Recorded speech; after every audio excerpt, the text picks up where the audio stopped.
கலமே என் கோட்டையும் அரணும் அவர் சத்தியம் பரிசையும் கேடகமாம் என் நம்பிக்கையும் அவரே. அவர் சத்தியம் பரிசையும் கேடகமாம் என் நம்பிக்கையும் அவரே.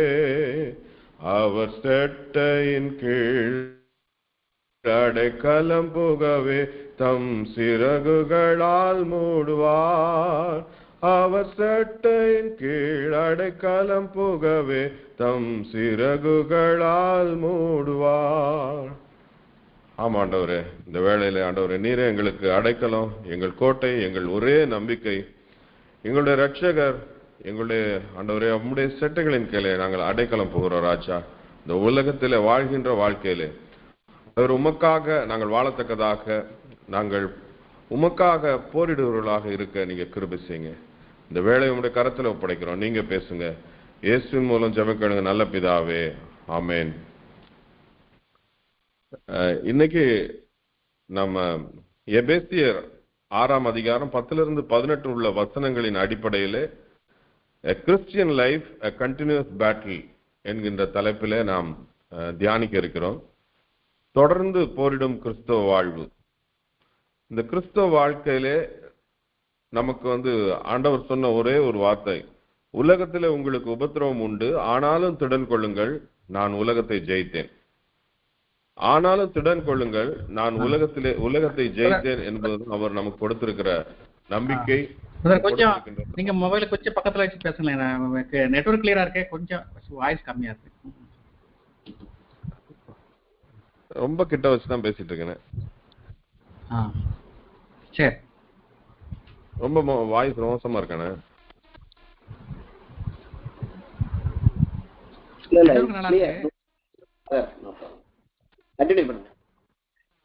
எபேசியர் 6ஆம் அதிகாரம் 10-18 வசனங்களை நாம் பார்ப்போமே. ஆனால் கடைசியாக சகோதரரே, கர்த்தரிலும் அவரது சத்துவத்தின் வல்லமையிலும் பலப்படுங்கள், நீங்கள் பிசாசின் தந்திரங்களோடு எதிர்த்து நிற்க திராணி உள்ளவர்களாகும்படி தேவனுடைய சர்வாயுத வர்க்கத்தையும் தரித்துக் கொள்ளுங்கள்.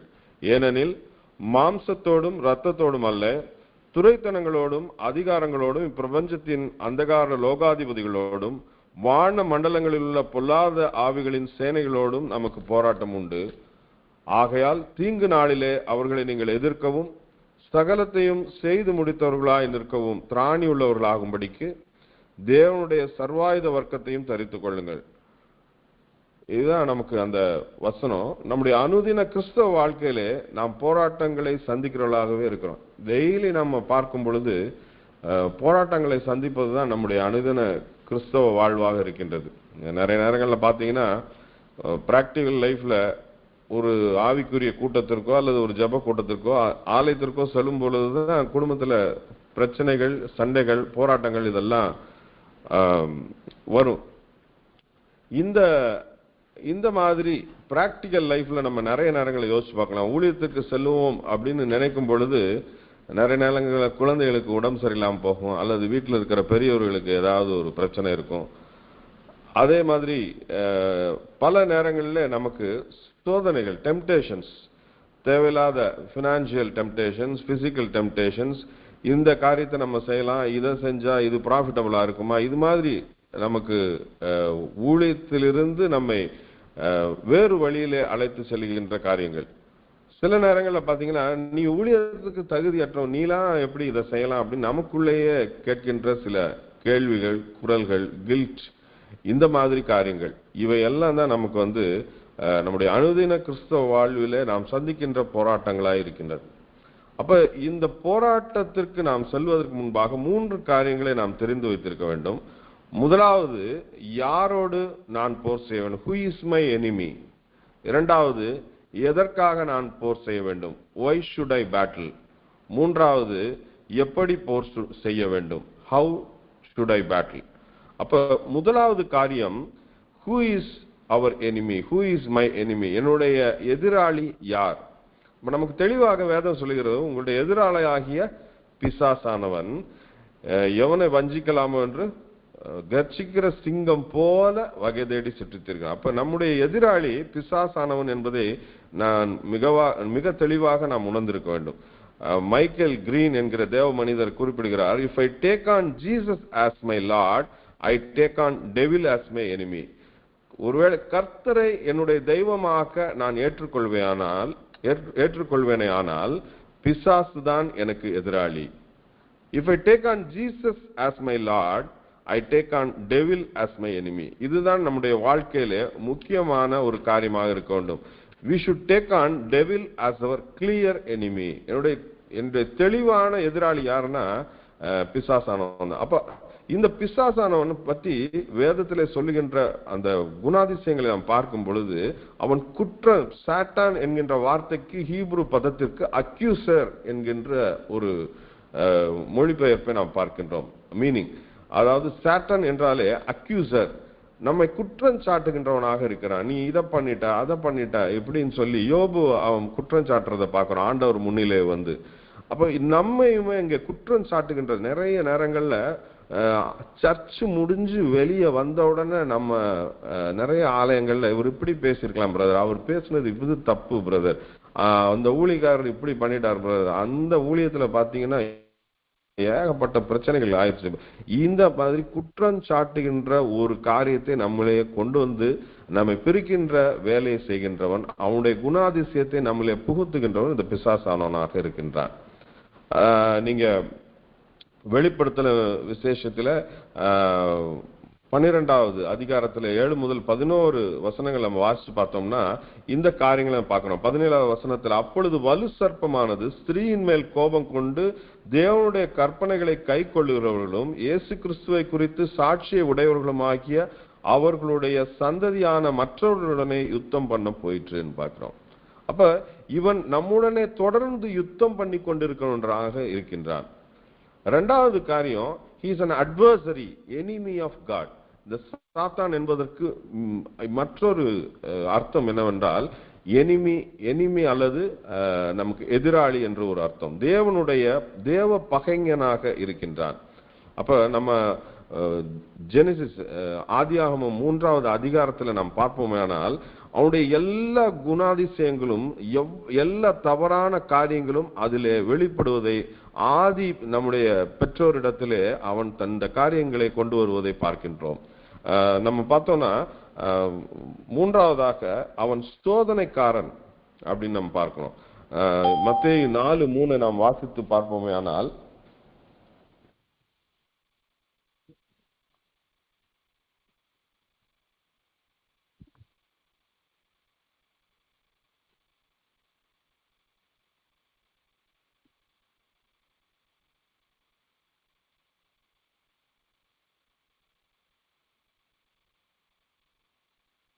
அப்பொழுது சோதனைக்காரன் அவரிடத்தில் வந்து, நீர் தேவனுடைய குமாரனே ஆனால் இந்த கல்லுகள் அப்பங்கள் ஆகும்படி சொல்லும் என்றான்.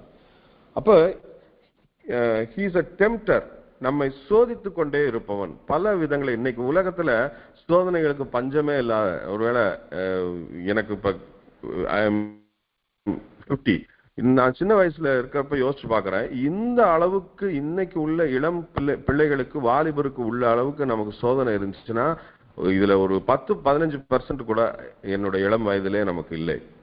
அப்ப இன்னைக்கு நம்முடைய பிள்ளைகளுக்காக நாம் அதிகம் ஜெபிக்க வேண்டியுள்ளா. எதுக்காக? இந்த சோதனைக்காரனுடைய வலையில விழாதபடிக்கு அவர்கள் தப்பித்துக் கொள்வதற்காக. இந்த ஒரு மொபைல் போன் போதும் அவருடைய வாழ்க்கையை முற்றிலுமாக மாற்றி போடுகிறது. சின்ன குழந்தைங்க they have become addicted to the mobile phones. அவங்களால அதை நம்ம சில நேரங்களை நம்மளே கையில வைத்துட்டு சில நேரம் அதை கீழே வைக்க முடியாம தடுமாறுகின்றோம். அரசியலுக்கு செய்திகளை பார்க்கவோ அல்லது வேற அபிஷியல் மெசேஜஸை பார்க்கவோ அதை எடுக்கிறோம். நாம் அதை தொடர்ந்து எல்லா நியூஸ் எல்லா இதையும் நம்ம பார்த்து கொண்டே இருக்க நம்ம அதை அடிக்ஷனுக்குள்ள கொண்டு போறதை பார்க்கிறோம். அப்ப இந்த பிள்ளைகள் அடிக்ட் ஆகாதபடிக்கு அவர்கள் என்ன செய்கிறார்கள் என்பதை நாம் கண்காணித்துக் கொண்டிருக்க வேண்டிய ஒரு காலகட்டத்திலே நாம் இருக்கின்றோம். அப்ப எல்லா நேரமும் நம்ம கண்காணிச்சிருக்க முடியுமா? முடியாது. அப்ப என்ன செய்யணும்? we have to teach the word of God to the children. அப்ப நம் பிள்ளைகள் தெளிவாக ஆண்டவரை பற்றி கொள்வதற்கு நாம் வேதத்தை நாம் அவர்கள் கற்றுக் கொடுக்க வேண்டியவர்களாக இருக்கிறோம். இன்னைக்கு நிறைய இடங்கள்ல வேதத்தை கற்றுக் கொடுக்கிற காரியங்கள் குறைந்து கொண்டே வருவதை பார்க்கிறோம். நீங்க நிறைய மெயின்லைன் சர்ச்சஸ்ல பாத்தீங்கன்னா செய்திகள் வந்து இவ்வளவு நேரத்துக்குள்ள முடிச்சிடணும், அல்லது நிறைய இண்டிபெண்டன்ட் சர்ச்சஸ்ல பாத்தீங்கன்னா வர்ஷிப்புக்கு அதிக டைம் கொடுக்கறது. அப்ப இந்த மாதிரி கடைசி காலத்துல வசன குறைவு ஏற்படும்ன்ற வேதம் சொல்றது. இன்னைக்கு வசனத்தை யாரும் திருடிட்டு போறவோ அல்லது எதுவுமே பிசிக்கலா எதுவுமே செஞ்சிட முடியாது. ஆனா நமக்கு கிடைக்கின்ற வசனத்தை போதிக்கின்ற காரியங்கள் குறைந்து கொண்டே வருவதை பார்க்கின்றோம். நம்ம பிள்ளைங்க பாத்தீங்கன்னா வசனத்தை கேட்கறத விட வர்ஷிப்புக்கு, அதுக்கப்புறம் வந்து நீங்க பாத்தீங்கன்னா அவங்க அவங்களுக்கு பிடிச்ச சில சிங்கர்ஸ் இருப்பாங்க, அவங்களுடைய காரியங்களை கேட்பதற்கு, அந்த பாடல்களை கேட்பதற்கு இதுல நாட்டம் கொள்வதை நம்ம பார்க்கின்றோம். அப்ப டெம்ப்டேஷன்ஸ் பல விதமான வழியிலே பிள்ளைகளுக்கு வர்றதை நம்ம பார்க்கின்றோம். நான்காவது காரியமாக அவன் மனுஷ கொலைபாதகனாக இருக்கிறான். யோவான் 8:44 வாசிப்போமே ஆனால் அவன் மனுஷ கொலைபாதகனாக இருக்கிறான். எப்படி அவன் மனுஷ கொலைபாதகனாக இருக்கிறான் அப்படின்னு யோசிச்சு பார்த்தோம்னா, நம்ம ஆதியாகமம் 3வது அதிகாரத்தில் நாம பார்க்கும்போது அவன் ஆண்டவர் சொன்ன கட்டளையை ஆதி பெற்றோர்களை ஆதாம் ஏவாளை மீற வைத்து அவர்கள் மரணத்திற்கு நேராக அவர்களை வழிநடத்தி செல்கின்றான். அவர்கள் வந்து சாகவே, இதை சாப்பிட்டாதான் நீங்க சாகவே சாவீர்கள் ஆண்டவர் சொல்றாரு, இதை சாப்பிட்டா நீ சாகவே சாவதில்லை அப்படின்னு சொல்லி அந்த பழத்தை சாப்பிட வைத்து மரணத்தை உண்டு பண்ணின ஒரு பிசாசானவன் அவன் மனுஷ கொலைபாதகன் என்று வேதம் சொல்லுவதை நாம் பார்க்கின்றோம்.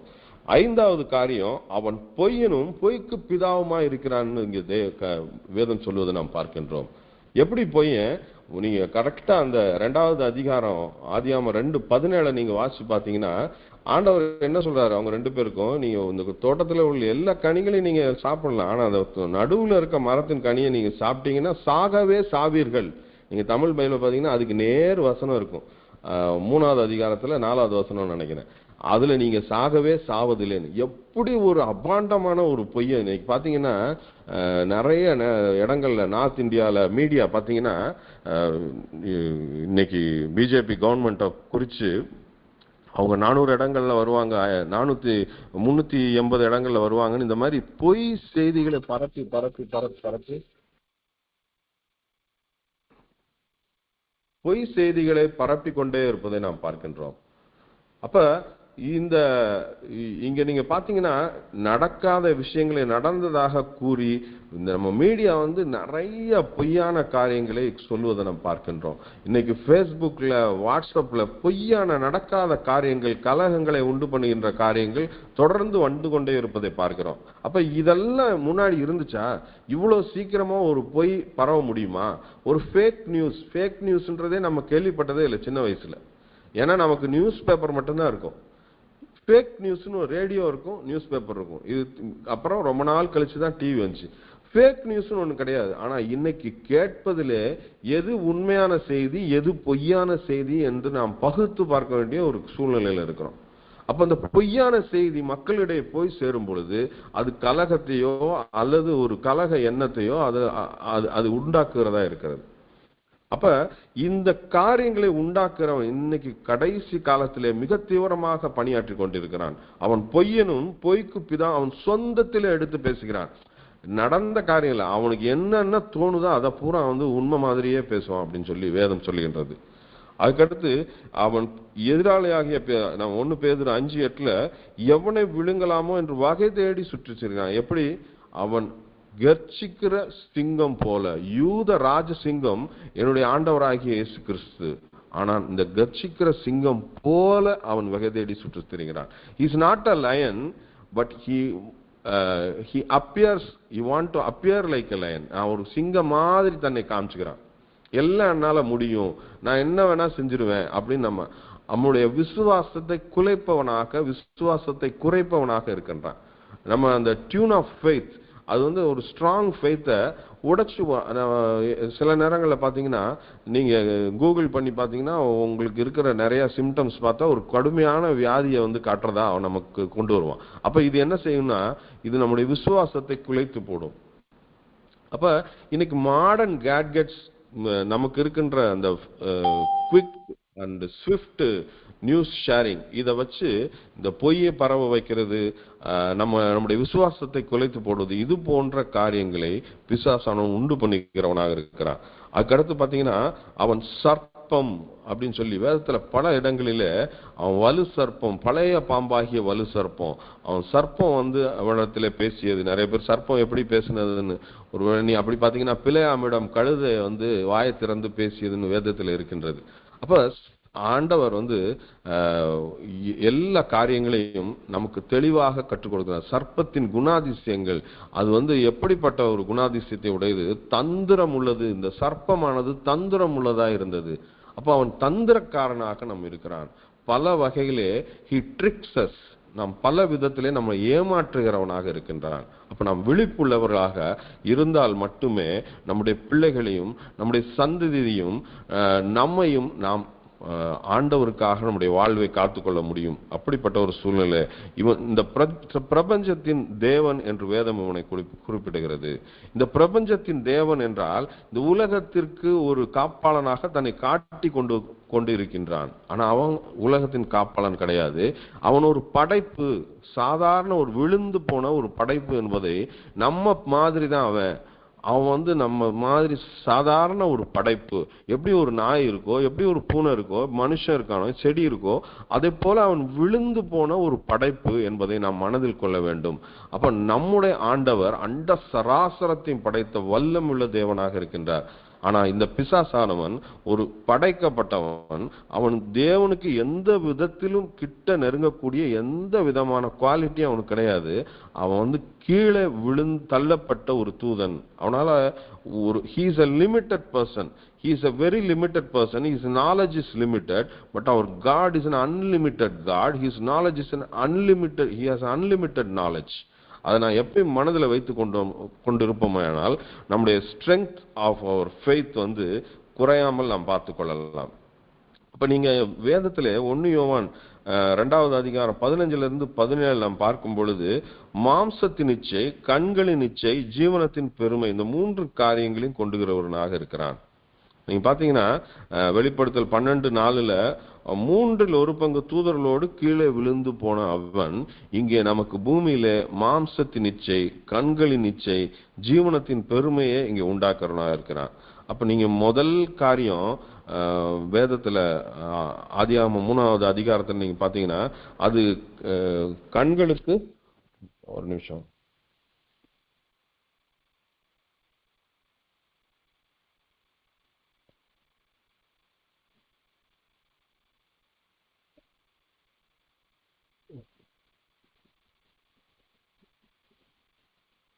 அப்பொழுது ஸ்திரீயானவள் அந்த விருட்சம் புசிப்புக்கு நல்லதும் பார்வைக்கு இன்பமும் புத்தியை தெளிவிக்கிறதற்கு இச்சிக்கப்படத்தக்க விருட்சமாய் இருக்கிறது என்று கண்டு.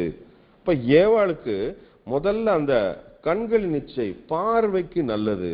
நிறைய காரியங்கள் எனக்கு ஒரு என்னுடைய மனைவியுடையது ஒரு டவல் பிசினஸ் இருக்கு. அப்ப அந்த டவல் பிசினஸ்க்காக நான் ஒரு பக்கத்துல ஒரு ஸ்டேட்டுக்கு போயிருந்தப்போ அவங்க என்கிட்ட சொன்னாங்க, நீங்க குவாலிட்டி நல்லா இருக்குன்னு சொல்றீங்க, குவாலிட்டி பத்தி எங்களுக்கு கவலை இல்லை, இன்னைக்கு எல்லாரும் அட்ராக்ஷன் தான் விரும்புறாங்க, அதனால எங்களுக்கு லேபிள் கவர் அட்ராக்டிவா இருக்கணும். இப்போ ஃபர்ஸ்ட் நம்முடைய ஆதி தகப்பனுக்கு கொடுக்கப்பட்ட பாவத்தினுடைய முதல் காரியமே அட்ராக்ஷன். கண்கள் மூலமா தான் உள்ள போகுது. அப்ப கண்களின் இச்சை, பார்வைக்கு நல்லதும் புசிப்புக்கு இன்பமும், அதை பார்த்த உடனே அவ்வளவு அட்ராக்டிவா இருக்கு, சாப்பிட்டா ரொம்ப டேஸ்டா இருக்கும் அப்படின்னு சொல்லி அவ யோசிக்கிறத பாக்குறோம். அதுக்கு அடுத்தது புத்தியை தெளிக்கிறதுக்கு இச்சிக்கப்படத்தக்கதாகவும் இருக்கின்றது. அப்ப மாம்சத்தின் இச்சை, அப்ப சாப்பிட்டா நல்லா டேஸ்டா இருக்கும்ன்றது மாம்சத்தின் இச்சை. பார்க்கறதுக்கு அழகா இருக்கு கண்களின் இச்சை. ஜீவனத்தின் பெருமை, நம்ம செய்யறது கரெக்டா தான் இருக்கும், நம்ம செஞ்சா எல்லாமே கரெக்டா தான் இருக்கும் அப்படின்னு சொல்லி ஆண்டவர் அவர்களை படைச்சிருக்காரு. அவர்கிட்ட கேட்டுதான் நீ எல்லாமே செய்யணும். ஆனா கொஞ்ச நாள்லயே நீங்க கடவுளை போல ஆவீர்கள் உடனே இந்த ஜீவனத்தின் பெருமை அவங்களுக்குள்ள தலை தூக்குறத பாக்குறோம். நம்ம ஒரு டிசிஷன் எடுப்போம்னு சொல்லி ஒண்ணுமே தெரியாத ஒரு கணவன் மனைவி now they take a decision to eat the fruit. மனைவி அந்த முடிவை எடுக்கிறா, கணவன் அதுக்கு துணை போவதை நாம் பார்க்கின்றோம். அப்ப இங்கே இந்த 3 காரியங்களும் நம்முடைய வாழ்க்கையில அவன் கொண்டு வருவதை நாம் பார்க்கின்றோம். அப்ப பாத்தீங்கன்னா ஒண்ணு நமக்கு இந்த எக்ஸ்டர்னல் எனிமி இந்த உலகம், ரெண்டாவது இன்டர்னல் எனிமி நம்முடைய மாம்சம். இந்த ரெண்டுக்கும் எதிராக நம்மை கொண்டு போகின்றவனாக இருக்கிறான். அப்ப நம்முடைய எதிரி யார் நமக்கு தெளிவாக நமக்கு தெரிகின்றது. நம்முடைய எதிரி பிசாசானவன் தான். அப்ப இன்னொரு காரியம் நம்ம பார்க்கிறோம், இன்னைக்கு இந்த பிசாசானவன் நமக்குள்ளே கலகத்தை உண்டு பண்ணுகிறான் இருக்கிறான். நீங்க ஒருவேளை நிறைய சர்ச்சஸ்ல பாத்தீங்கன்னா உள்ள 2 குரூப்ஸ் இருப்பாங்க. நிறைய ஆர்கனைசேஷன்ஸ்ல பாத்தீங்கன்னா உள்ள 2-3 குரூப்ஸ் இருப்பாங்க. நீங்க ஆர்கனைசேஷன்ல இல்லைனாலும் அதோடைய தலைமை கமிட்டியில பாத்தீங்கன்னா எப்ப பாரு டிஸ்கஷன்ஸ், டெலிபரேஷன்ஸ், அவங்களுக்குள்ள டிபேட் நடந்துட்டே இருக்கும். அப்போ ஒரு யூனிஃபைடு டெசிஷன், ஒரு கன்சென்சஸ்க்கு வர முடியாத ஒரு சூழ்நிலையிலே இருப்பாங்க. அப்ப இந்த காரியங்களை உண்டாக்குறவன் நிறைய பாத்தீங்கன்னா ஒரு சர்ச் ப்ரோக்ராம் ஊழியர் நடத்துற இடத்துல இன்னொரு சர்ச் கொண்டு போய் அங்க பக்கத்துல பிளான் பண்றது, ஒரு சர்ச் நடந்துட்டு இருக்கிற நேரத்துல அதுக்கு பக்கத்துல அந்த சர்ச்சும் இதே டைமிங் வைக்கிறது. சோ இது மாதிரி சகோதர யுத்தங்களிலே அழிந்து போகிறவர்கள். அப்ப நம்மளுடைய ஒரே எதிரி பிசாசு தான். அதை விட்டுட்டு ஒரு ஊழியம் நடந்துட்டு இருக்கு அப்படின்னு சொன்னா அந்த இடத்துல நாம கை வைக்காம வேற எவ்வளோ இடங்கள் இருக்கு. அந்த இடத்துல நீங்க நிறைய இண்டிபெண்டன்ட் சர்ச்சஸ் பார்க்கலாம். நிறைய பெரிய சர்ச்சஸ்ல இருந்து நீங்க இங்க வாங்க பிரதர், உங்களுக்கு நல்லா பீஸ்ஃபுல்லா இருக்கும், அது இருக்கும், இது இருக்கும்னு சொல்றது, இதெல்லாம் நம்ம கேன்வாஸ் பண்ணவே தேவையில்லை. ஊழியத்தை செய்து கொண்டே இன்னைக்கு எத்தனையோ கோடிக்கணக்கான மக்கள் இந்த ரட்சிப்பின் சுவிசேஷத்தை தெரியாதவங்க இருக்கிறாங்க. அவங்களுக்கு இந்த சுவிசேஷத்தை கொண்டு செல்லாம உள்ளுக்குள்ள இருந்து ஆளா சுரண்டி எடுக்கிறது, அங்க பிரச்சனை உண்டாக்குறது, இது போன்ற காரியங்கள் நமக்குள்ளே நடந்து கொண்டு இருப்பதை பார்க்கிறோம். மிஷனரி ஆர்கனைசேஷன்ஸ், மிஷன் ஆர்கனைசேஷன்ஸ்ல போக்கஸ் மாறி போவதை பார்க்கிறோம். இந்த போக்கஸ் மாறும்போது அதற்குள்ள பிரச்சனை வருவதை பார்க்கின்றோம். இந்த காரியங்கள்லாம் சகோதர யுத்தங்கள். நீங்க ஒருவேளை ஸ்ரீலங்கால எல்டிடியோட பிரபாகரன் இறந்து போனதை நம்ம டிவில நம்ம பார்த்தோம். அன்னைக்கு நமக்கு பிரபாகரன் இறந்தது ஒரு பெரிய மன வருத்தத்தை நிறைய பேர் கொடுத்துருக்கோம். ஒரு தமிழ் லீடரு, ஒரு பெரிய ஒரு விடுதலை புரட்சியாளன் இறந்து போயிட்டான. ஆனா நீங்க சரித்திரத்தை கொஞ்சம் முன்னோக்கி பார்ப்போமே ஆனால் உள்ளுக்குள்ள ஏகப்பட்ட விடுதலை இயக்கங்கள் இருந்தன. டெலோ, இபிஆர்எல்எஃப், இது போன்ற இயக்கங்கள், பத்மநாபா, சிறி சபாரத்னம் ஒரு மாவீரன் அங்க இருந்தா. இவங்க எல்லாத்தையும் ஒரே ஒரு இயக்கம் தான் நம்ம போரிடணும், மீதி பேர பூரா சுட்டு கொன்று விட்டார்கள் எல்டிடி. கடைசியில அந்த அழிவு யாருக்கு வந்தது? அந்த தமிழர்களுக்கும் இந்த எல்டிடிக்கும் மாபெரும் அழிவு நடந்தது நம்ம கண் முன்னாடியே நம்ம பார்த்தோம். ஒருவேளை இந்த இயக்கங்கள் இணைந்து அவர்கள் போராடுறது ஆண்டவருக்கு எதிரான ஒரு காரியம், இணைந்து அவர்கள் ஒரு எதிர்ப்பை அவர்கள் கொடுத்திருப்பார்களே ஆனால் அவர்கள் வெற்றியை கண்டிருக்க முடியும். அதுபோலதான் இன்னைக்கு நம்ம இணைந்து காரியங்களை செய்யவிட்டாலும் ஒருத்தர் வாராம ஊழியங்கள் தொடர்ந்து நடப்பதற்கு நம்ம நிறைய இயக்கங்கள் இருப்போம். இது மாதிரி சூழ்நிலைகள் வரும்பொழுது நம்ம அலர்ட் ஆகி நம்ம அந்த இடத்துல ஒரு சமாதானம் பண்ணுவர்களாக நாம் இருப்பதை ஆண்டவர் விரும்புகிறார். 2வது காரியம், நாம் எதற்காக போரிடுகிறோம். முதல்ல விசா ஹூ இஸ் அவர் எனிமி, நாம் யார் நம்முடைய எதிராளி என்பதை பார்த்தோம். 2வது எதற்காக நான் போரிடுகின்றேன். பவுல் அங்க சொல்றத பார்க்கிறோம், நல்ல போராட்டத்தை போராடினேன், ஓட்டத்தை முடித்தேன், விசுவாசத்தை காத்து கொண்டேன். அப்ப நான் எதுக்காக போராடுறேன்? டு கார்ட் மை ஃபெய்த், என்னுடைய விசுவாசத்தை காத்து கொள்வதற்காகத்தான் நான் போராடுறேன். நம்முடைய கிறிஸ்தவ வாழ்வின் அடித்தளம் விசுவாசம். இந்த விசுவாசம் இல்லாம எந்த ஒரு காரியத்தையும் நாம் செய்ய முடியாது. தேவனிடத்தில் சேருகிறவன் அவர் உண்டென்றும் தம்மை தேடுகிறவர்களுக்கு பலன் அளிக்கிறார் என்றும் விசுவாசிக்க வேண்டும். அப்ப விசுவாசிக்கிறவர்களால் எல்லாம் கூடும்.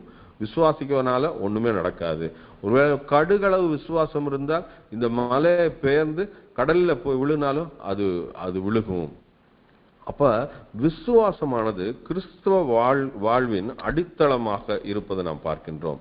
அப்ப நீங்க 2 தீமோத்தேயு 4:7 பார்ப்போமே ஆனால்,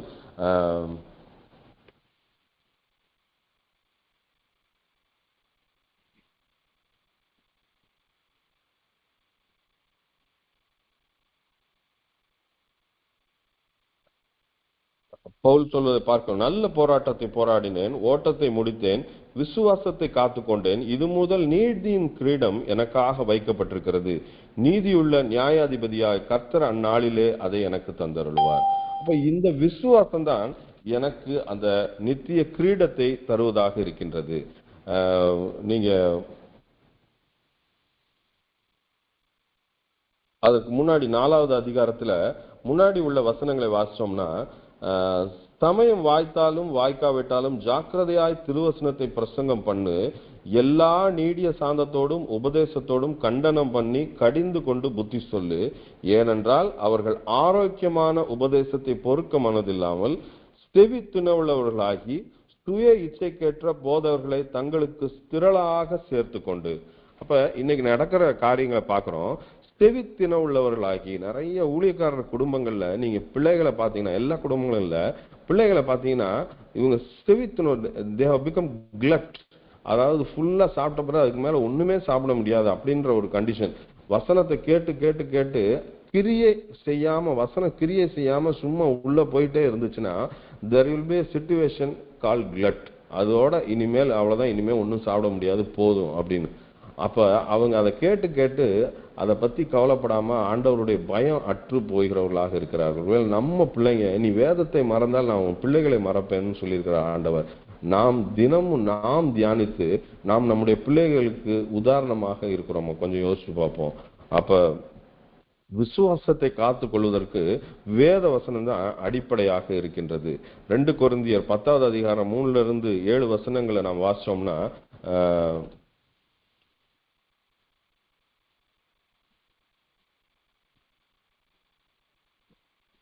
நாங்கள் மாம்சத்தில் நடக்கிறவர்களாயிருந்தும் மாம்சத்தின்படி போர் செய்கிறவர்கள் அல்ல, எங்களுடைய போர் ஆயுதங்கள் மாம்சத்துக்கு ஏற்றவர்களாயிராமல் அரண்களை நிர்மூலமாக்குகிறதற்கு தேவ பலம் உள்ளவர்களாய் இருக்கிறது. அப்ப எங்களுடைய போராட்டம் எதுக்கு? அரண்களை நிர்மூலமாக்குகின்ற போராட்டம், விசுவாசத்தை காத்து கொள்ளுகின்ற போராட்டம், சத்தியத்திற்கு எதிரான அரண்களை நிர்மூலமாக்குகின்ற ஒரு போராட்டத்திலே நாம் இருக்கின்றோம். இன்னைக்கு சத்தியத்திற்கு எதிரான அரண்கள் என்னன்னா, நம்ம நினைச்சிட்டு இருக்கோம் மத்த மத போதகங்கள், மத்த மதத்தினுடைய வளர்ச்சிகள், அதெல்லாம் கிடையாது. சத்தியத்திற்கு எதிரான அரண்கள் என்னன்னா தவறான போதகங்கள், தவறான, அதாவது இந்த யானையுடைய உடலை கண் தெரியாதவர்கள் போய் தடவி பார்த்து காதை பார்த்துட்டு அவன் சொன்னானா, ஒருத்தன் இந்த மாதிரி யானை இது முறை மாதிரி இருக்குது அப்படின்னு சொன்னான் ஒரு யானை. இன்னொருத்தன் வாழை தடவி பார்த்து யானைன்றது ஒரு கயிறு மாதிரி இருக்குன்னா, இன்னொருத்தன் காலை தடவி பார்த்து மரத்தோட அடிபாக மாதிரி இருக்குன்னா. அது மாதிரி ஏதாவது ஒன்றை பிடித்து கொண்டு இதுதான் கிறிஸ்தவம், ஒரே ஒரு வசனத்தை பிடித்து கொண்டு இதுதான் கிறிஸ்தவம் என்பது கல்ட் குரூப்ஸ் அவர்கள் தவறாக வழிநடத்துவதை அதற்கு பின்பாக ஒரு கூட்டம் செல்வதை பார்க்கின்றோம். அப்ப முழுமையான உபதேசத்தை மற்றவர்களுக்கு கொண்டு சென்ற பணி நம்மிடத்திலே தான் இருக்கின்றது. இதுதான் சத்தியத்திற்கு எதிரான அரண்கள். இதை தகர்த்தெறிய வேண்டியது நம்முடைய பணியாக இருக்கின்றது. அடுத்ததாக பார்க்கிறோம், தேவனை அறிகிற அறிவுக்கு விரோதமாக எழும்புற எல்லா தர்க்கங்களையும் மேட்டிமைகளையும் நிர்மூலமாக்க என்று நாம் பார்க்கின்றோம். அப்ப இங்க பார்க்கும் பொழுது, அவைகளால் நாங்கள் தர்க்கங்களையும் தேவனை அறிகிற அறிவுக்கு விரோதமாக எழும்புகிற எல்லா மேட்டிமையும் நிர்மூலமாக்கி அப்படின்னு சொல்லி வசனம் சொல்லுகிறது. அப்ப என்னுடைய போராட்டம் தேவனை அறிகிற அறிவுக்கு விரோதமாக எழும்புகிற எல்லா தர்க்கங்களையும் மேட்டிமையும் நிர்மூலமாக்க வேண்டியது. அப்ப தர்க்கங்களை நிர்மூலமாக்குறது, அந்த டிபேட்ஸ்ல சில நேரங்களில் பேசும்பொழுது ஆண்டவர் நமக்கு ஞானத்தை தராவிட்டால் அது ஒரு சண்டையில தான் போய் முடியும். அப்ப நான் ஒருவர்கிட்ட சுவிசேஷத்தை சொல்லும் பொழுதோ, ஒருவர்த்தை கண்டிக்கும் பொழுதோ நான் எப்படி இருக்கணும்? நான் தெளிவாக வேத வசனத்தின் அடிப்படையிலே அவரை நான் கண்டிக்க வேண்டும். அப்படி இல்லாம நாம பொதுவாக பேசும்போது அது சண்டையில அல்லது தர்க்கத்தில போய் முடியும். இப்படிப்பட்ட தர்க்கங்களையும் மேட்டிமைகளையும் நிர்மூலமாக்க நான் இன்று போராடி கொண்டிருக்கின்றேன். முதலாவது விசுவாசத்தை காத்து கொள்ள போராடுகிறேன். இரண்டாவது சத்தியத்திற்கு எதிரான அரண்களை நிர்மூலமாக்க போராடுகிறேன். மூணாவது தேவனை அறிகிற அறிவுக்கு விரோதமாக எழும்புகிற எல்லா தர்க்கங்களையும் மேட்டிமையும் நிர்மூலமாக்க போராடுகிறேன். நாலாவது எந்த எண்ணத்தையும் கிறிஸ்துவுக்கு கீழ் சிறைப்படுத்த நான் போராடுகிறேன். பவுல் இங்கு கொரிந்தியருக்கு சொல்லும் பொழுது எந்த எண்ணத்தையும் கிறிஸ்துவுக்கு கீழ்ப்படிய சிறைப்படுத்தவர்களாய் இருக்கிறோம். எந்த எண்ணம் என்றால் எந்த ஒரு தவறான எண்ணம், எந்த ஒரு மேட்டிமையான எண்ணம், எந்த ஒரு கோபத்தை கிளறுகின்ற ஒரு எண்ணம், எந்த ஒரு பொறாமையான எண்ணம், இப்படிப்பட்ட எந்த ஒரு எண்ணத்தையும் கிறிஸ்துவுக்கு கீழாக நான் சிறைப்படுத்த அந்த பணியை செய்ய வேண்டியவனாக நான் இருக்கிறேன். I have to demolish the strongholds of arguments, to take captive of false thoughts and make it obedient to Christ. எல்லா எண்ணங்களும் கிறிஸ்துவின் காலடிகளுக்கு கீழாக வரும் பொழுது என் கிறிஸ்து மேலோங்குகிறார், நானும் அவரோடு சேர்ந்து உயர்கின்றேன். ஐந்தாவது காரியம், அவருடைய கர்த்தத்துவத்தை பிரசித்தப்படுத்த அதை நிலைநாட்ட நான் போராடுகின்றவனாக இருக்கின்றேன். ஒருவன் கிறிஸ்துவுக்குரியவன் என்று நம்பினால் தான் கிறிஸ்துவுக்குரியவனாய் இருக்கிறது போல நாங்களும் கிறிஸ்துவுக்குரியவர்கள் என்று அவன் தன்னிலே தானே சிந்திக்க கடவன். அப்ப கிறிஸ்துவுக்கு உரியவன் என்று நாம் எண்ணும் பொழுது நாம் கிறிஸ்துவுக்குரியவர்களாக நாம் வாழ்ந்து காட்ட வேண்டியவர்களாக இருக்கின்றோம். இப்ப நம்ம என்ன செய்யணும்? அவருடைய கர்த்தத்துவத்தை பிரசித்தப்படுத்த, the lordship of Christ should be supreme. அவர்தான் உயர்ந்தவர், அவர்தான் அண்ட சராசரத்தையும் படைத்தவர், அவரை அன்றி எதுவும் இல்லை, அவராலே அல்லாமல் ஒண்ணு இன்னைக்கு நடக்கல அப்படின்பதை நான் ஒத்துக்கொள்ள வேண்டியவனாக இருக்கின்றோம். அப்ப the lordship of Christ should be supreme. ஆறாவது காரியம், நான் விழுந்து விடாமல் இருக்க வேண்டும். நிற்கிறேன் என்று சொல்லுகிறவனும் விழுந்து விடாதபடிக்கு எச்சரியா இருக்கணும். நிறைய நேரங்கள் நாம் போராடும் பொழுது அவர்கள் ஒருவேளை காலை சரியா, பிசிக்கல் போராட்டத்துல சொல்றேன், கால் சரியா ஊனலைன்னா அவர் விழுந்து விடுவார்கள். அதே போலதான் நம்முடைய வாழ்க்கையில விசுவாசத்தின் அடித்தளம் சரியா இல்லைனாலோ, ஒருவேளை வேத வாசிப்பு சரியா இல்லைனாலோ, கிறிஸ்துக்கும் எனக்கும் உள்ள உறவு சரியா இல்லைனாலோ நான் விழுந்து விடுவதற்கு பல விதமான காரியங்கள் அங்க இருக்கின்றது. அப்ப a Christian is not fighting for victory, he is fighting from victory என்று வேரன் விஎஸ்பி கூறுவதை நாம் ஞாபகப்படுத்த வேண்டியிருக்கின்றது. அப்ப நாம் வெற்றிக்காக போராடுகின்றவர்கள் அல்ல, ஏற்கனவே நான் உலகத்தை ஜெயித்தேன் என்று வெற்றி பெற்று அமர்ந்திருக்கும் கிறிஸ்துவின் வெற்றியை நிலைநாட்ட போராடுகின்றவர்கள். the supreme commander Jesus, அவருடைய லார்ட்ஷிப்பை நாம் அந்த வெற்றியை சஸ்டெயின் பண்ணுவதற்காக எல்ஐசியில் ஒருவேளை ஒரு பல ஆண்டுகளுக்கு முன்பாக ஒரு மோட்டோ ஒன்று கொடுத்திருந்தாங்க, slogan, strive, succeed, sustain. Strive என்பது கடுமையாக உழைத்து ஒரு காரியத்தை குறித்து கடுமையாக உழைப்பது. சக்சீட் என்பது வெற்றி பெறுவது. இது ரெண்டுமே ஈஸி. ஆனா சஸ்டெயின், பெற்ற வெற்றியை தக்க வைத்துக் கொள்வது, நான் பெற்ற ரட்சிப்பை தக்க வைத்துக் கொள்வது ரொம்ப கடினமான ஒரு காரியம். எந்த இடத்துல நான் விழுந்து போவேன் என்று தெரியாமல் இருக்கணும்னா, உரைகள் இருப்பது போல நமக்கு தங்கத்துக்கு ஒரு உரைகள், அது குவாலிட்டியை பார்க்கும் பொழுது நம்முடைய உரைகள் வேத வசனம் மட்டும்தான். அப்ப இந்த உரைகள் நம் டெய்லி அதை வாசிக்கல அப்படின்ற போது நாம் விழுந்து போவதற்கு அத்தனை விதமான வாய்ப்புகள் இந்த உலகத்துல இருக்கிறது. அப்ப முதலாவது காரியம், யார் என்னுடைய எதிராளி? பிசாசு ஆனவன். இரண்டாவது காரியம், எதற்காக போரிடுகிறேன்? விசுவாசத்தை காத்துக்கொள்ள, என் சத்தியத்திற்கு எதிரான அரண்களை நிர்மூலமாக்க, தேவனை அறிகிற அறிவுக்கு விரோதமாக எழும்புற எல்லா தர்க்கங்களையும் நிர்மூலமாக்க. நாலாவது, எந்த எண்ணத்தையும் கிறிஸ்துவுக்கு கீழ் சிறைப்படுத்த. அஞ்சாவது, அவருடைய கர்த்தத்துவத்தை பிரசித்தப்படுத்த, நிலைநாட்ட. ஆறாவது, நான் விழுந்து விடாமல் இருக்க நான் போராடுகின்றேன். அப்ப to sustain my faith, to sustain my deliverance, I am fighting. மூன்றாவது, கடைசியாக நான் எப்படி போர் செய்ய வேண்டும்? அதுதான் நம்ம எபேசியர் 6:10-18 நம்ம பார்த்தோம். நான் எப்படி யாருக்கு எதிராக போராடுகிறோம்? அந்தகாரத்தின் லோகாதிபதிகளோட பிரபஞ்சத்தில் இருக்க எல்லா விதமான பிசாசினுடைய போராட்டங்களோடு நாம் போராட வேண்டியவர்களாக இருக்கின்றோம். அப்ப 1 கொரிந்தியர் 16:13 நீங்க வாசிப்போமே ஆனால் 4 காரியங்களை பவுல் கொரிந்து சபைக்கு கடைசியாக அவர் சொல்வதை பார்க்கின்றோம். 16:13, விழித்திருங்கள். 1, இரண்டாவது விசுவாசத்திலே நிலைத்திருங்கள், மூணாவது புருஷராய் இருங்கள், நாலாவது திடன் கொள்ளுங்கள். கொரிந்து சபைக்கு அவர் முதலாவது தன்னுடைய கடிதத்தை எழுதுகின்றார் பவுல். அதை முடிக்கும் பொழுது அவர்களுக்கு கொடுக்கின்ற ஒரு கமாண்ட் என்று நாம் வைத்துக் கொள்வோம். பி ஆன் யுவர் காட், விழித்திருங்கள். பி அலர்ட் ஆல்வேஸ், எப்பொழுதும் விழித்து கொண்டே இருக்க வேண்டும். ஒருவேளை நீங்க நெகேமியோட புத்தகத்தை வாசித்து பார்ப்போமே, ஆனால் நெகேமி அங்கே இரவு காவல்காரரை ஏற்படுத்தி இரவு முழுவதும் விழித்து கொண்டிருப்பவர்கள், ரொட்டேஷன்ல காவல்காரரை அங்க போடுவதை நாம் பார்க்கின்றோம். அப்ப நம்ம அலர்ட்டாக இல்லாவிட்டால் இந்த வேத வசனத்திற்கு, இந்த சுவிசேஷத்திற்கு ஆபத்து வருவதை நாம் பார்க்கின்றோம். அப்ப alertness is very important in our Christian life.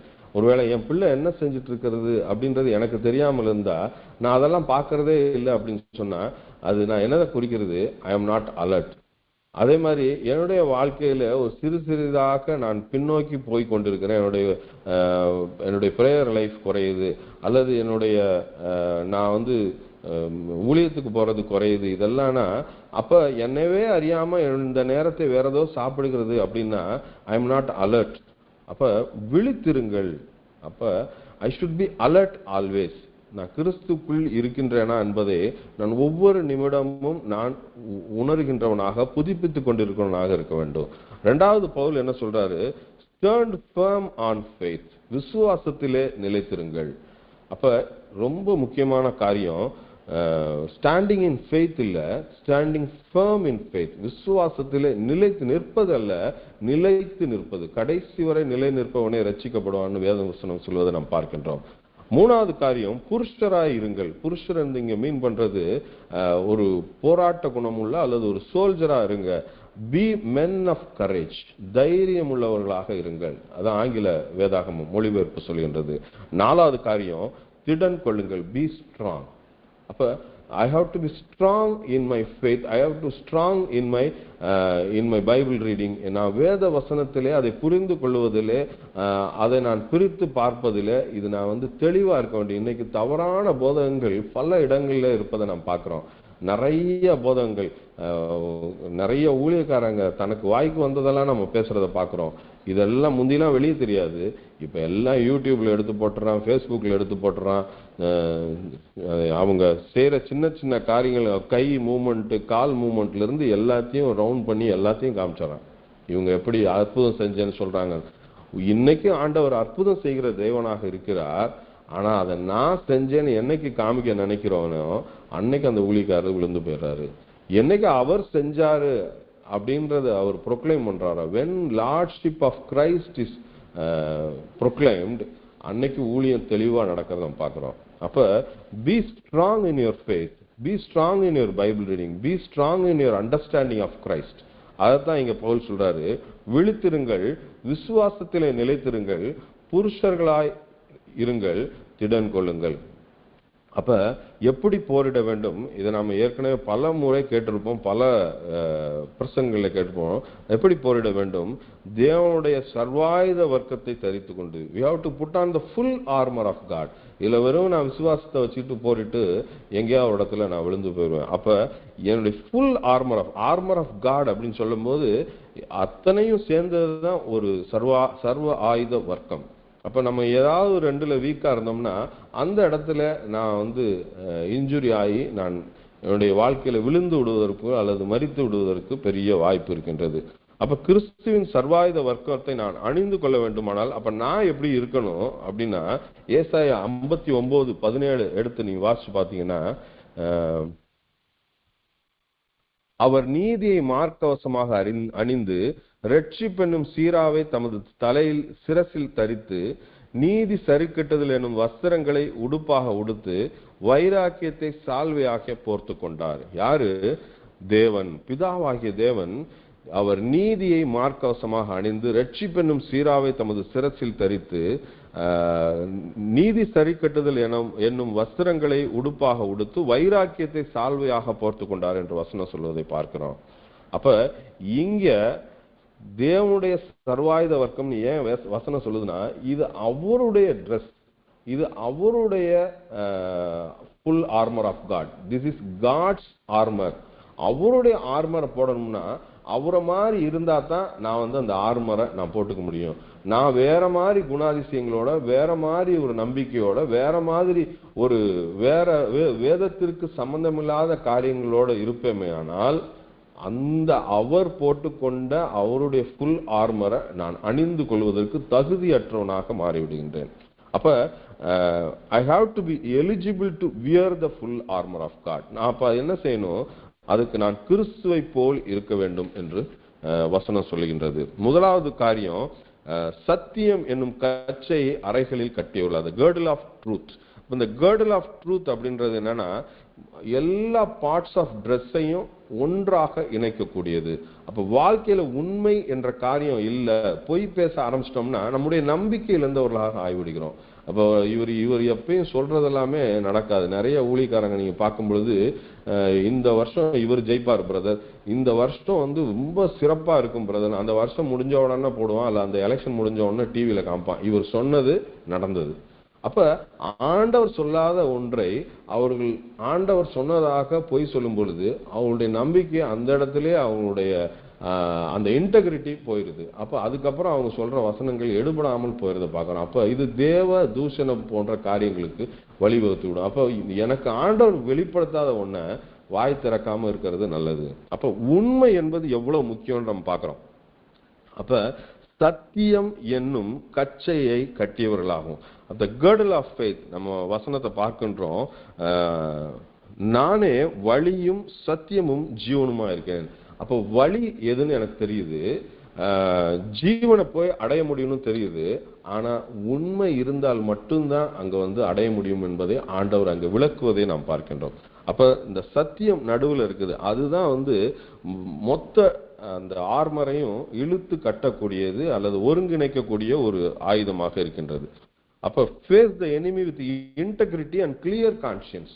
ஒரு குழப்பத்தோட எதிரி, நான் போய் சொன்னனாலே நான் வந்து ஒரு கில்ட்டோட இருப்பேன், அதோட எதிரியை சந்திக்க போனோம்னா நான் போர்ல முழுமையாக ஈடுபட முடியாது. அப்ப முதலாவது காரியம் த girdle ஆஃப் ட்ரூத், சத்தியம் என்னும் கச்சை. இரண்டாவது நீதி என்னும் மார்க்கவசம், பிரஸ்ட் பிளேட் ஆஃப் ரைச்சஸ்னஸ். அப்ப இந்த மார்க்கவசம் கழுத்து, இடுப்பு, முதுகு, பின்புறம் எல்லாவற்றையும் பாதுகாக்கக்கூடியதா இருக்கிறது.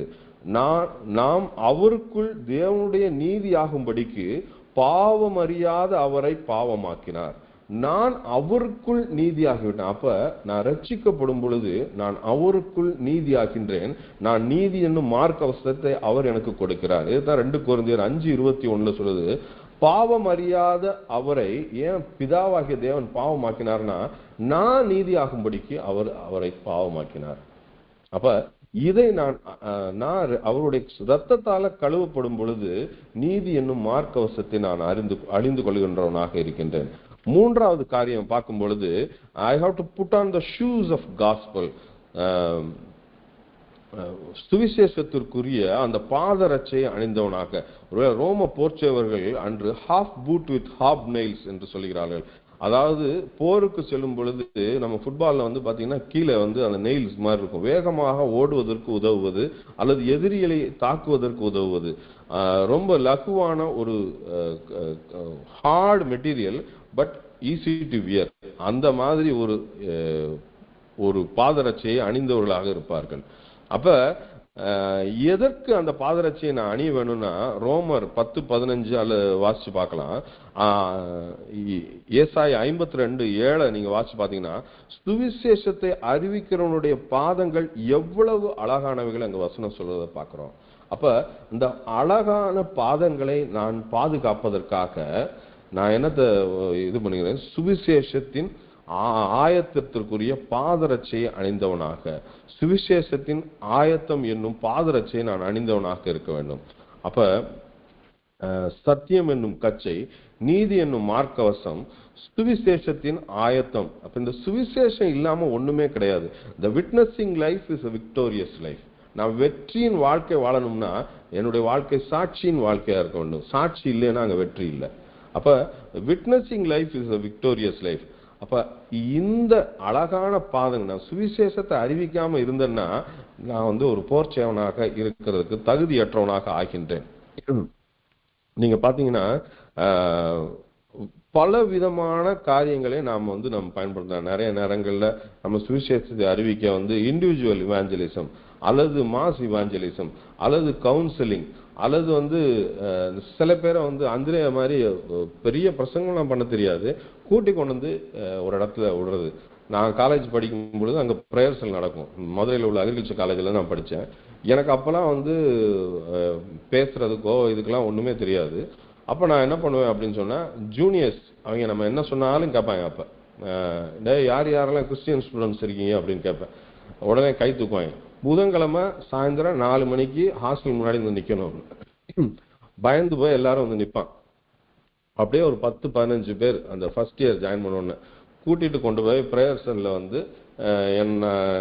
நாங்கள் செகண்ட் இயரோ தேர்ட் இயரோ படிக்கல, PhD third year second year படிக்கிற அக்காமார் அவங்க ப்ரேயர்ஸில் லீடர்ஸாக இருப்பாங்க.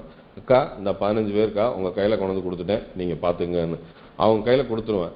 அதுக்கப்புறம் பார்த்தீங்கன்னா அவன் ஃபைனல் இயர் படிக்கிற வரைக்கும் அந்த 15 பேர் வரலைனாலும் அதில் 10 பேர் ரெகுலராக ப்ரேயர்ஸுக்கு வருவாங்க.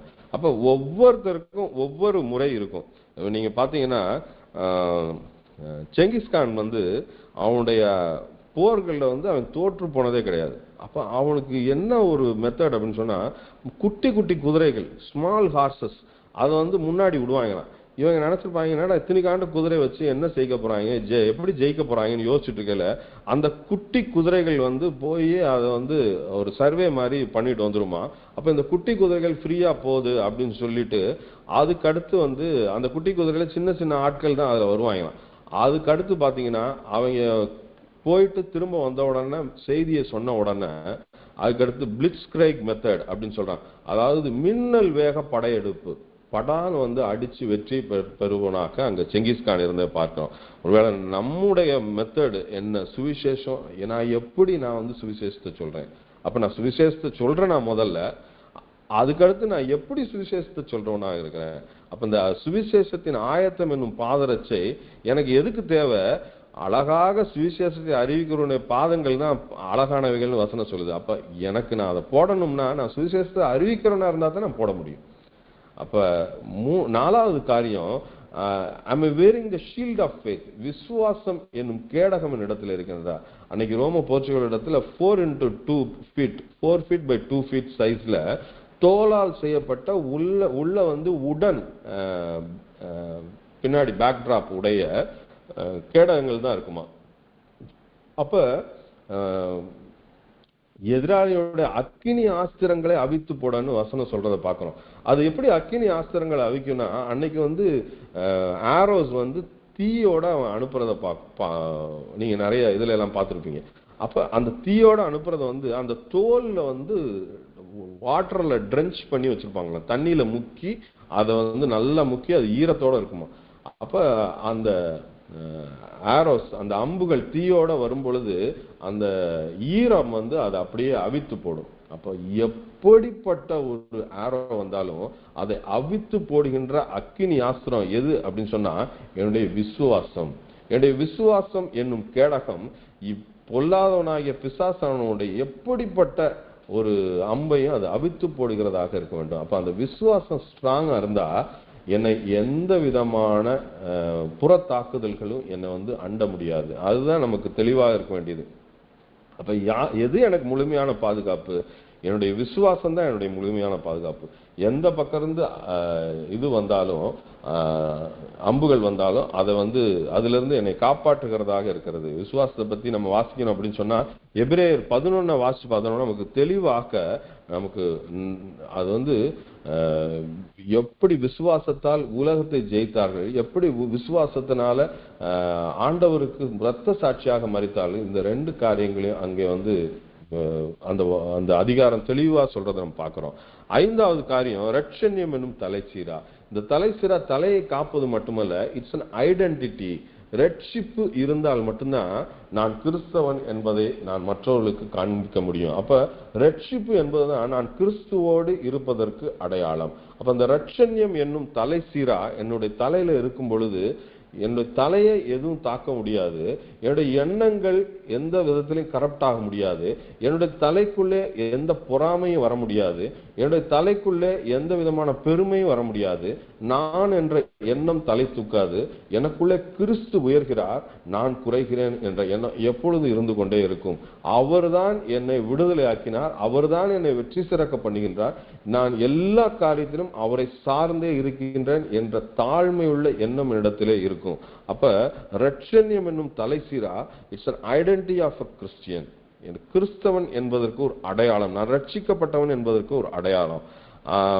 ஆறாவது காரியம் the sword of spirit, அதாவது இருபுறமும் கருக்குள்ள பட்டயமான இந்த வசனம் என்னிடத்திலே இருக்கின்றது.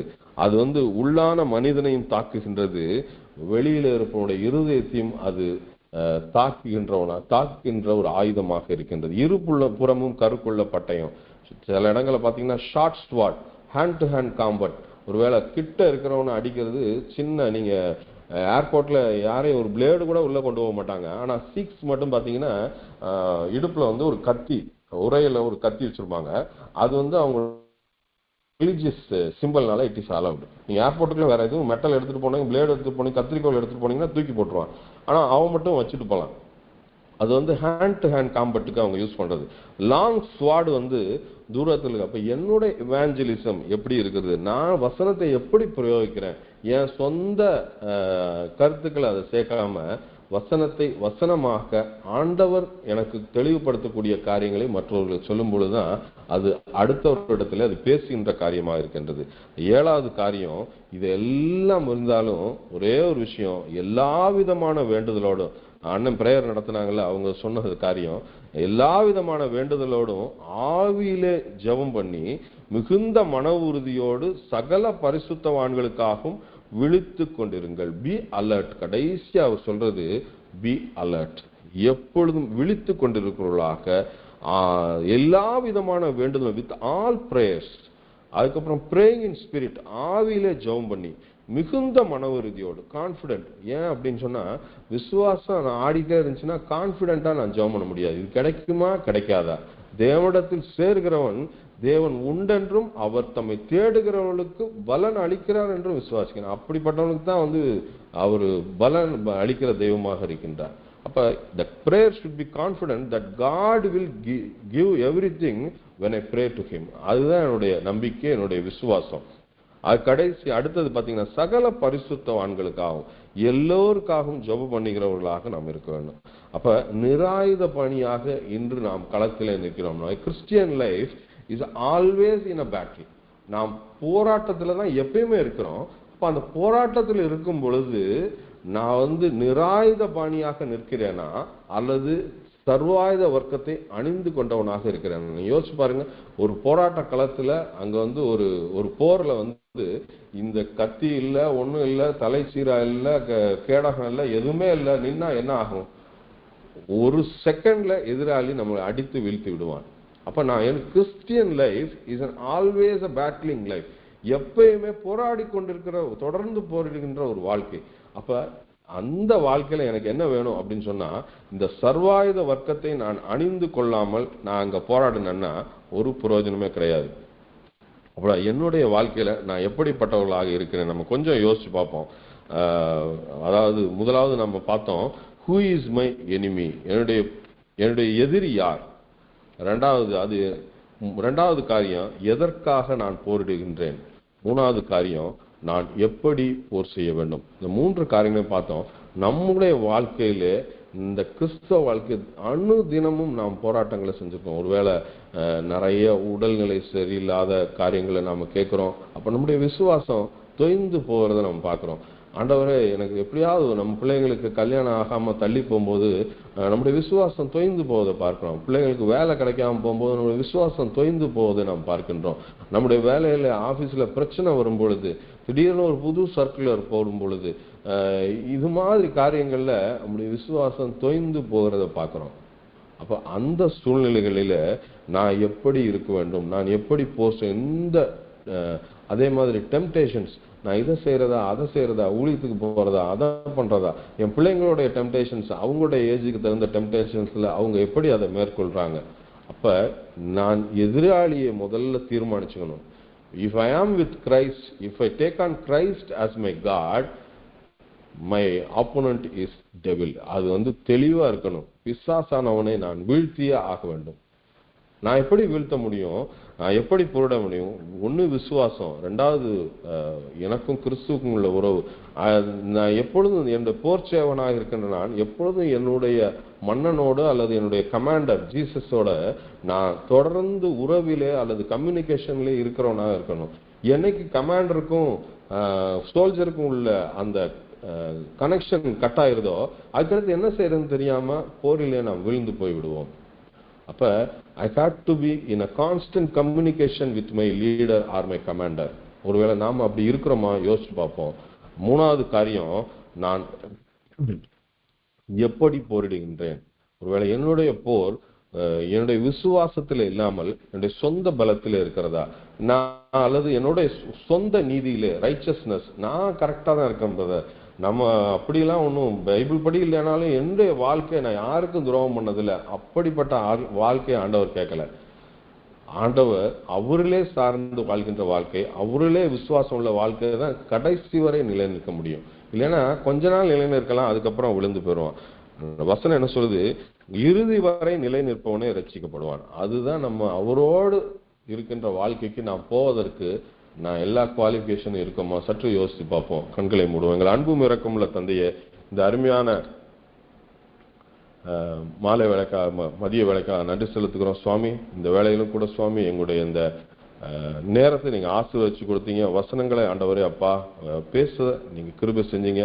ஆண்டவரே, இந்த காரியங்கள் எங்களுடைய வாழ்க்கைக்கு பிரயோஜனமா இருக்க இதை நாங்கள் அபியாசப்படுத்த உதவி செய்யுங்க. இயேசுவின் மூலம் ஜெபங்களை நல்ல பிதாவே, ஆமென்.